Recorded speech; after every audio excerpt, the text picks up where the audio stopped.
Hello, I'm Erica from Raven Glass Craft. I'm going to show you how I put my slow stitch kit together that has the frog embellishment. I started off by sewing my blue polka dot section of fabric onto the bottom half in two wavy lines which I wanted to suggest water, and I'm using a split stitch to do this. With the split stitch, you start off in the same way as your straightforward in and out running stitch, but instead you go backwards and up into and in between the threads of the stitch you've just done, and then forward into the next space.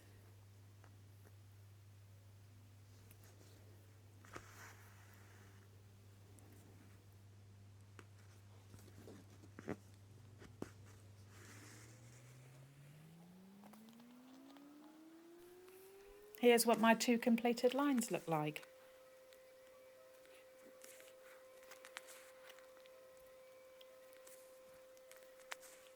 So next I'm attaching this piece of floral Liberty print fabric.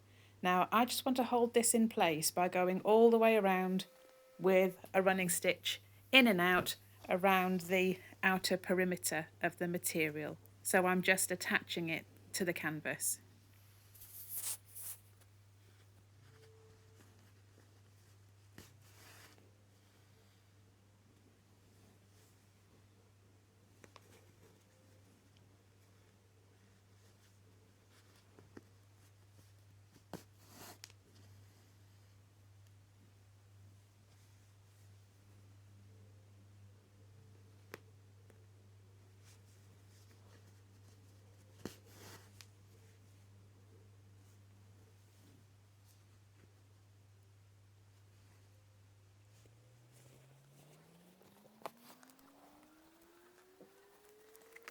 Next, I'm adding this length of lace. I thought it kind of looked like a fence, so it's going in between my section that is suggesting water and my section that is suggesting greenery or a garden or parkland. I'm just using a running stitch going in between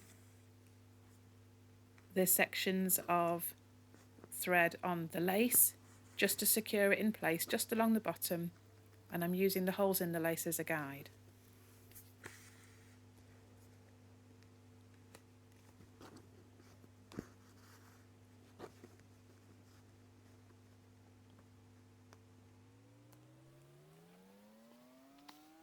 So this is my backing on.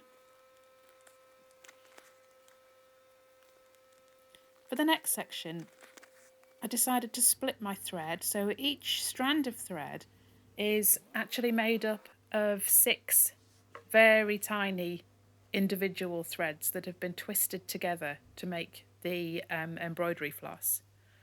If you tease out the ends, you should be able to see 6 individual strands. So I decided to halve mine so I could have thinner and finer stitches for the next section.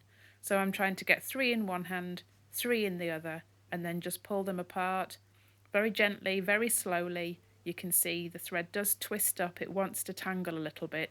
If you just gently tease it out, pull it away from where it's wanting to knot. Because this section's quite long, it's a bit trickier to do. If you're trying this for the first time, try it on a shorter length of thread.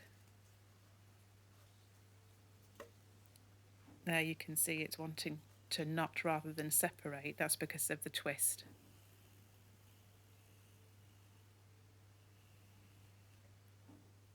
There we go. So because this thread now is quite small, it needs several knots in the end. Because your embroidery needle is quite big, it makes a big hole, you're going to need more knots. However, it is a bit easier to thread. So I cut my piece of green material into a largish lily pad shape for my frog to sit on. And I'm going to attach this to the backing using a back stitch all the way around the edge. So the back stitch is similar to the running stitch, but instead of having a gap in between, you're going to go in and through, and when you make your next stitch, you're going to go back into the hole you just came out of. Hello, Basil. So you can see it's going back into the same hole I came out of before, and that's going to go all the way around the perimeter of the lily pad to hold it in place.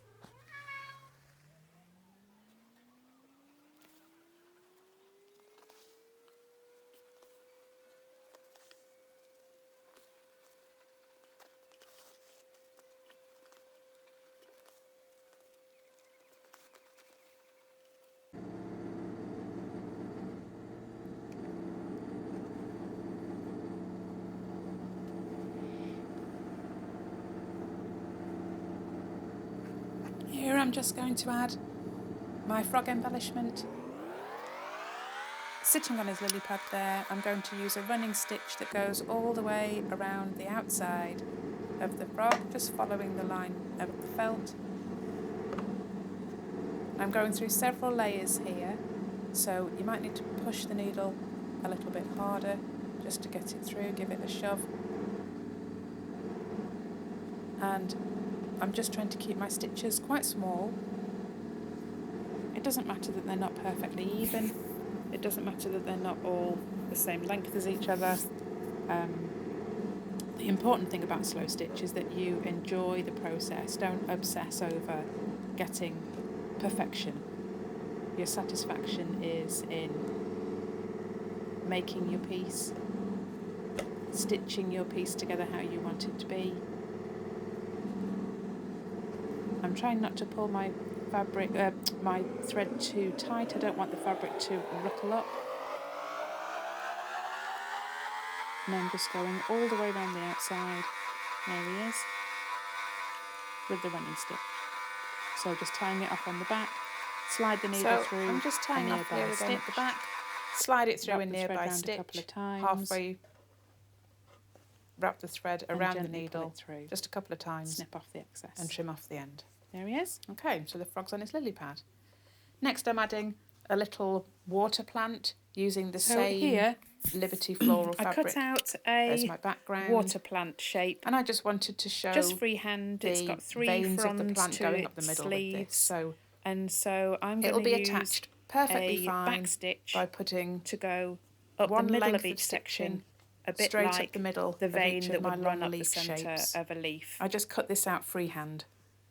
So with the back stitch, because I want an unbroken line, I'm doing one stitch, and then when I go into the next one, I'm pushing my needle back through where the previous stitch went back into the fabric, right into there, in exactly the same hole that it came out of last time.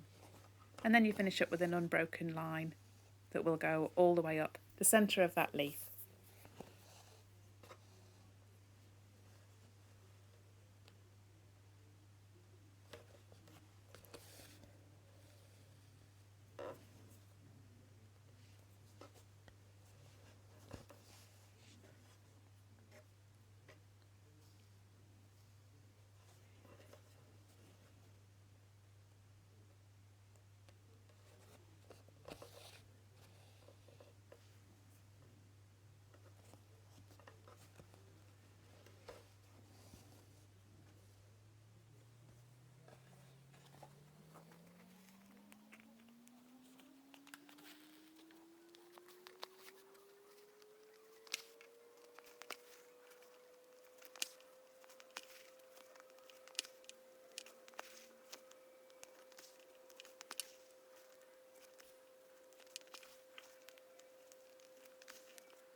So here's my frog on the lily pad with the plant stitched in place, and now I'm going to add the hand printed lettering at the top.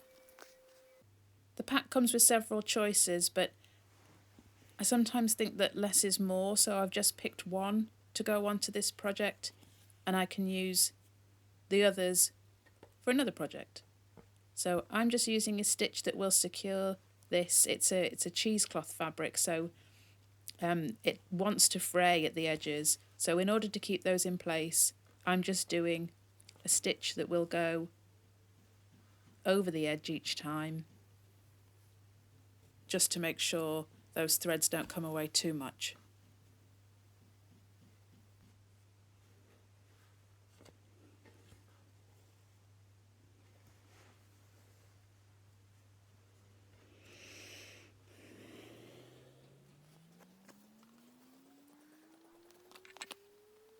Okay, so that's that on. I'm now going to position two of my wooden buttons, they're butterfly shapes, and try things in a few different places before you decide exactly where you want them to go.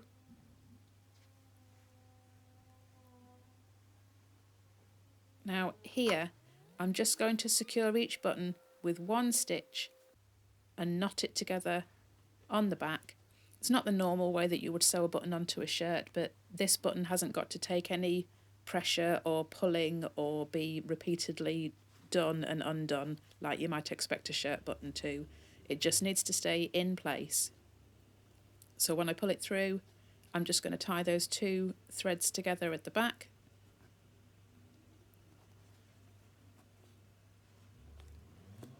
Double knot just to make sure it's secure and trim it off.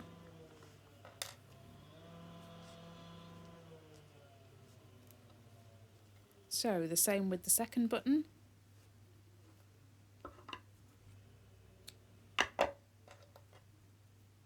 I've just positioned it in a spot that I think looks nice. You can put your embellishments wherever you like. It depends what you like the look of. And I'm attaching this one in exactly the same way. One stitch and tie off the back with a double knot.